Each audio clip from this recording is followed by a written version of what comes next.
You don't seem like you're that tall of a guy. How much did you say you weighed?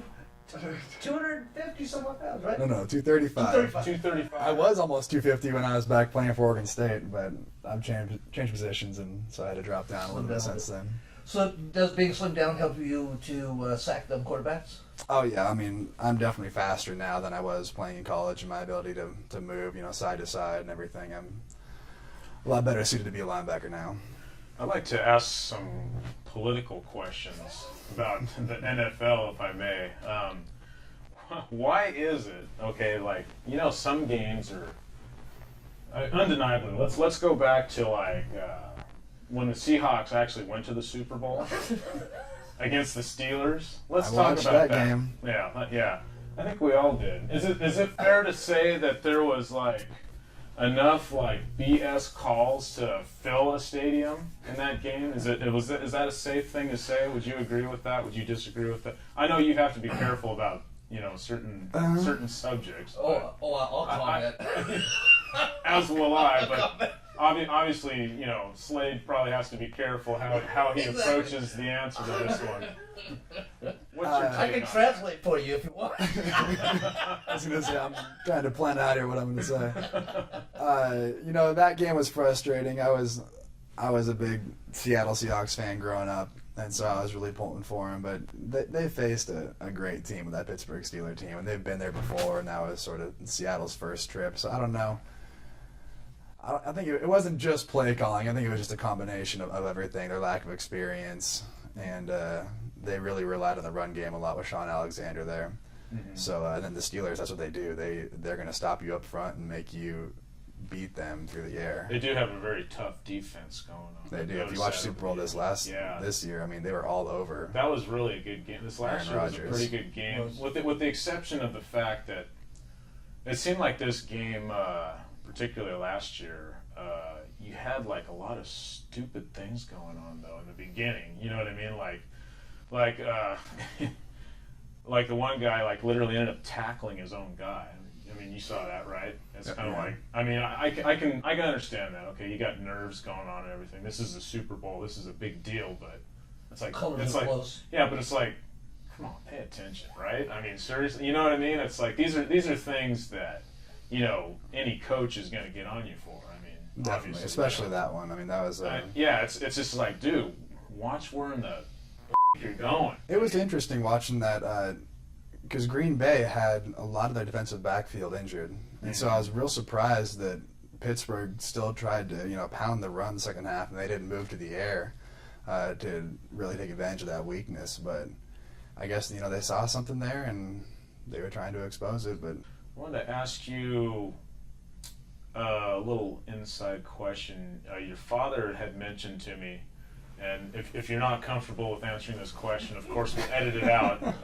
I'm usually the one to ask questions like this. But he was saying there was, when you were first drafted by the Raiders, after a while you actually got to the point where you literally kind of sort of wanted to be traded to another team because you were becoming frustrated because you weren't allowed to kind of really focus on your talents. Is there some truth to that, or? I didn't want to get traded because, I mean, I enjoyed the team. I had a lot of friends there, and they're a great franchise to be a part of. But I definitely wanted a legitimate shot, and I didn't feel like I was getting that with the right organization. When they drafted me,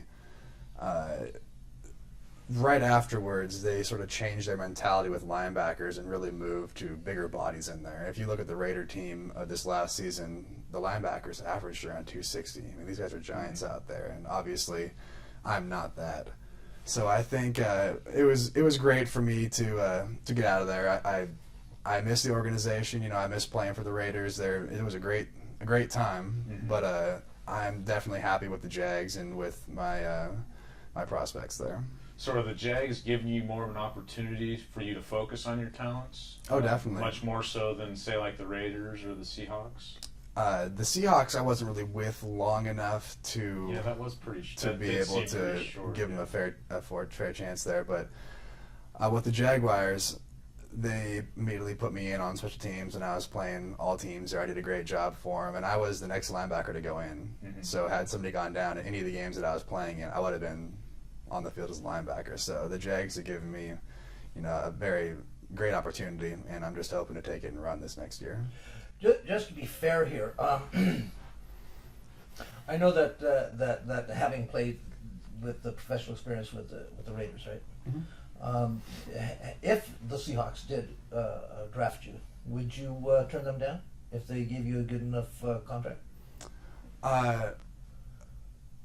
With the way things work, I wouldn't really have a choice. I'm right now a Jaguar, and I can't choose just to leave the team. I'd have to be released or traded before I can make a choice like that. But if I was a free agent right now and I was choosing between teams, I really did like Seattle.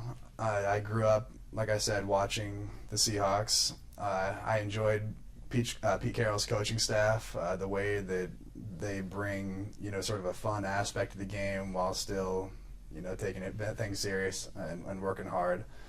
I had a good time there. The facilities are awesome. Their owner, Paul Allen, does a great job with that. So it'd be a tough choice. I mean, Seattle is so close to home also. Exactly. But I definitely do love the Jaguars, and the best thing about that is my coaching staff there. I really, really think those guys know what they're doing, and they're helping me out a lot. So it's safe to say it's kind of a bittersweet trade. It's like you're having more opportunity being with the Jags now, but on the other hand, it's like it's so far away from home that it's kind of a... The Florida sunshine's great, but I miss being back here in the Northwest, and I think as far as my professional career goes, it's better that I am in Jacksonville. But I do miss it up here. I know I visited Florida myself like a long time ago, back in '03, and after a week, I was ready to come home. I mean, I loved it down there, but I was definitely ready to come home after a week. What I've been very happy to have in my life is with all this technology now, we have the Skype, all this stuff, Yeah. and I can bring that up, and I use that a lot to talk to my little brother, because I didn't get to see him too much. Whenever I'm in season, he's in season, so we could never really see each other, so that was a lot of fun. Does he pick your brain for pointers? Oh yeah. I'd watch the game, and I'd always make sure I bought the package where Oregon State would play. So I'd watch all the games, and then I'd call him and I'd be like, okay, look, this is what I see. What are you feeling out there on this certain play? What'd you see to make you do that? And we'll go through the whole thing. So Nice. It's kind of nice having dad interested, your brother interested, so you all kind of share not a hobby, but a sport. Definitely. But the one person we haven't mentioned is my mom, and she is the biggest football fan out of all of us. Really? I'm not even lying though. I was She almost will. afraid that he was going to say she used to play football.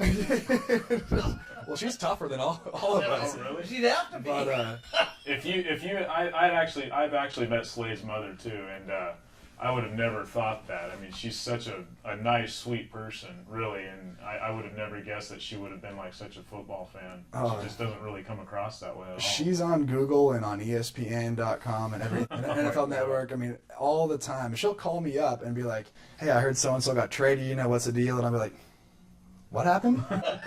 And so I'll have to go call some of my guys. Hey, did this? Yeah, man, it just happened. So I get my team info from my mom. So for entertainment, when you're in town, you go hang out anywhere, or is there a special place you like to go, or do you I don't know, do you have a girlfriend, or I don't know, a fiance? What's your social life like? I'm Because I know somebody out there is going to want to know. you gotta stay away from the ladies. Girls are nothing but trouble. Okay. It's kind of a theory of this show.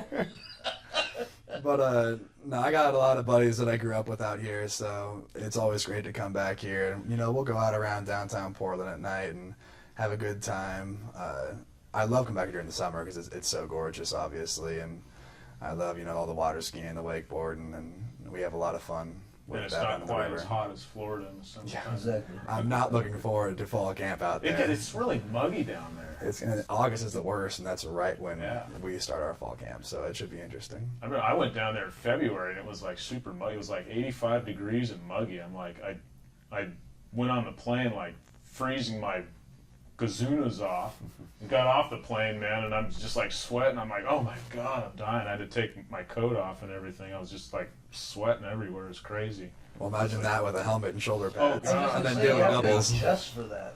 Yeah, That's yeah, insane. and I definitely can't do that here, so I'll get down there and it'll be all right.